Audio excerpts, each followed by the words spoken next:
Assalamualaikum warahmatullahi wabarakatuh. Waalaikumsalam warahmatullahi. Saya yakin setiap di antara kita tidak ada yang akan memberikan anak-anaknya, istrinya, keluarganya daging babi. Kenapa? Karena babi diharamkan oleh Allah. Tapi tanpa kita sadari masih banyak di antara diri kita, saya atau mungkin saudara-saudara kita yang masih memberikan keluarganya sesuatu yang mengandung riba. Yang jelas dalam Al-Baqarah 275 Allah menghalalkan jual beli sedangkan mengharamkan riba. Ustaz Abdul Somad yang saya sangat cintai, bagaimana untuk meyakinkan diri kita, keluarga kita dalam era zaman saat seperti ini yang sudah penuh dengan materialisme, kapitalisme, supaya kita bisa selamat khususnya dari hal yang diharamkan oleh Allah tersebut. Jazakallah khair Ustaz. Assalamualaikum warahmatullahi wabarakatuh. Waalaikumsalam warahmatullahi wabarakatuh. Mengapa orang terjebak pada riba? Pertama, kita tidak tahu. Yang tidak tahu, kita kasih tahu. Setelah tahu, maka harus berubah. Mengapa orang terjebak pada riba? Karena kebutuhan ekonomi, terdesak. Pilihannya cuma dua. Kalau tidak riba, mati. Maka dalam hal ini berlaku hukum darurat. Ad-darurat tubihul mahzurat. Yang darurat membolehkan yang terlarang sampai daruratnya hilang. Oke, termaafkan. Emergensi.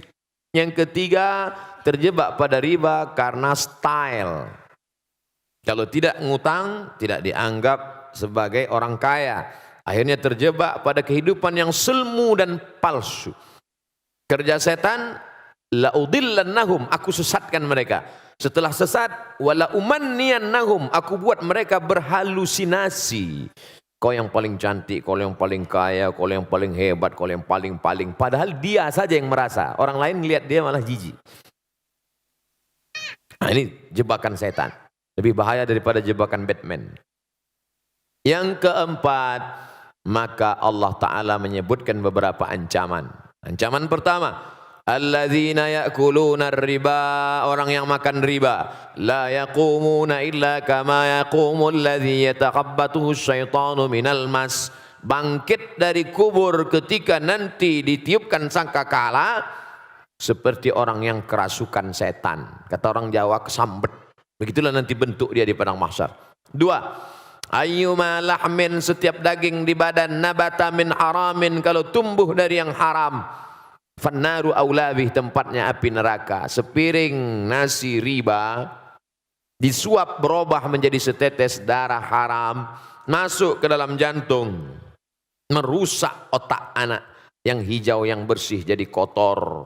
Darah dari jantung naik ke otak. Nasiyatin kadzibatin khati'ah, ubun-ubun pendosa.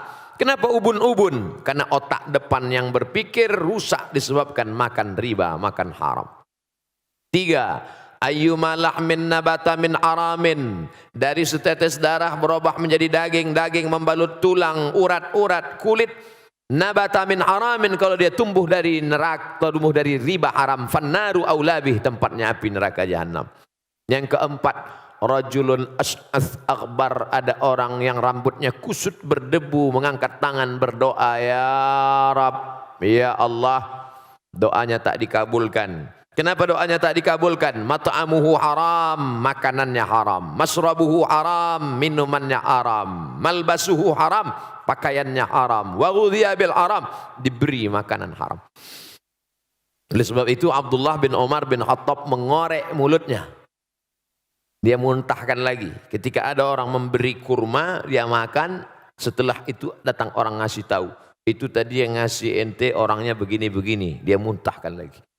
Makanya jangan senang dulu kalau ditraktir. Oleh sebab itu maka kita jaga diri kita, keluarga kita dari riba ini, beralih ke bank syariah. Beralih. Alihkan tuh tabungan-tabungan bank syariah yang dapat fatwa DSN, Dewan Syariah Nasional. Kita kembangkan ekonomi syariah. Wah, kemarin saya baca buku Pak Ustadz, tidak syariahnya bank syariah. menuju syariah. Menuju syariah. Karena kalau langsung ujuk-ujuk ya nggak bisa, berproses. Haramnya khamar aja berproses. Dulu orang musyrik jahiliyah minum khamar sesuka hatinya. Allah tidak langsung haram dah, tapi berproses. La taqrabus shalah, jangan kamu salat wa antum sukara, ketika kamu sedang mabuk. Enggak boleh salat waktu mabuk. Artinya apa? Kalau enggak dalam salat boleh mabuk. Tapi jangan dipakai sekarang. Ini cerita tentang pengharaman khamar dulu. Jadi kalau mau sholat zuhur jam 12, mabuk jam 9, ya enggak apa-apa, mabuk aja. Atau jangan dipotong. Dulu nih ceritanya, sebelum pengharaman. Setelah umat Islam mulai menjauhkan khamar, karena ketika itu ada sahabat yang mabuk, minum sampai lupa ayat, sambil mabuk sholat.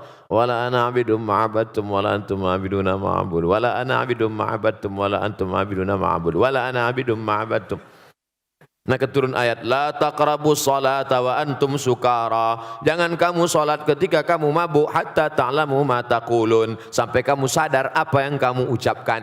Artinya umat Islam sudah mulai menjauhi khamar. Setelah jauh baru turun ayat kedua.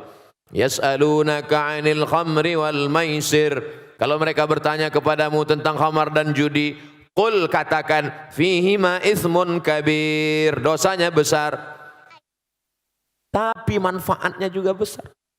Tetap cerita manfaat, tapi udah mulai agak-agak jauh.